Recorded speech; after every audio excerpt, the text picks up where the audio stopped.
શિયાળાની ઋતુનો સૌથી મોટો ફાયદો એ છે કે લીલા શાકભાજી ખાવાની ખૂબ મજા આવતી હોય છે, કારણ કે તે તાજા પણ મળતા હોય છે અને તેનું શાક પણ એટલું સ્વાદિષ્ટ હોય છે. તો હું આજે લીલી ચોળી અને બટાકાનું શાક બનાવવાની છે.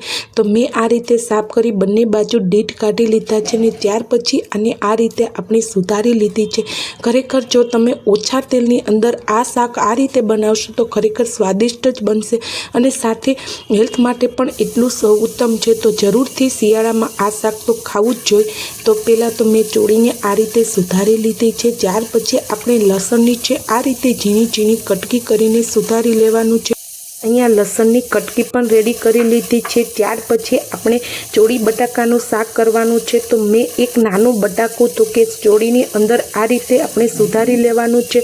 જો ચોળો બટાકાનું શાક કરવામાં આવે તો ખૂબ સ્વાદિષ્ટ લાગતું હોય છે અને ફક્ત ચોળી કરતાં એટલે શક્ય હોય તો નાનું બટાકું જરૂરથી ઉમેરો, જેથી સ્વાદ પણ સારો આવે ને અને સૌથી બેસ્ટ તો કે રસો પણ તેમનો સરસ થતો હોય છે. અને અમે એટલા શાકમાં તો કે 1.5 પાવડું તેલ ઉમેરી અને ત્યાર પછી મીડિયમ ગેસ ઉપર જ્યારે તેલ આવ્યું ત્યારે લસણ છે એડ કર્યું હતું અને તે આ રીતે થોડો કલર ચેન્જ થાય એટલે આપણે હિંગ હળદર ઉમેરીને જે શાક સમાર્યું હતું તે તેમાં સારી રીતે આપણે તેને ચડવા દેવાનું છે.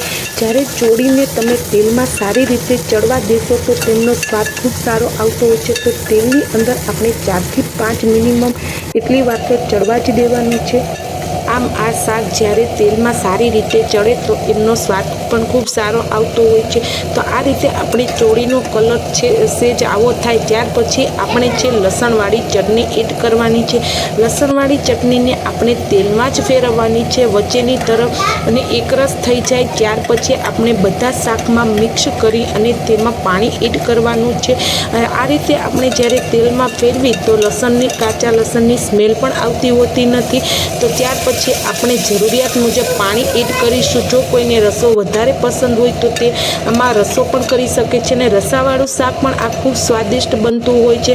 તો આ રીતે એડમાં મેં ધાણા જીરું પાવડર અને મીઠું એડ કરીને આપણે એને 2 થી 3 સીટીમાં જ આ શાક આરામથી એકદમ સરસ રીતે થઈ જશે, બફાઈ જશે. તો તમે જોઈ શકો છો કે આપણું શાક પણ એકદમ સ્વાદિષ્ટ બનીને તૈયાર થયું છે. આમ શિયાળામાં મળતી આ શાકભાજીનું જ શાક તો જરૂરથી ખાવું જ જોઈએ, જેથી કરીને એમના ફાયદાઓ પણ મળી રહે.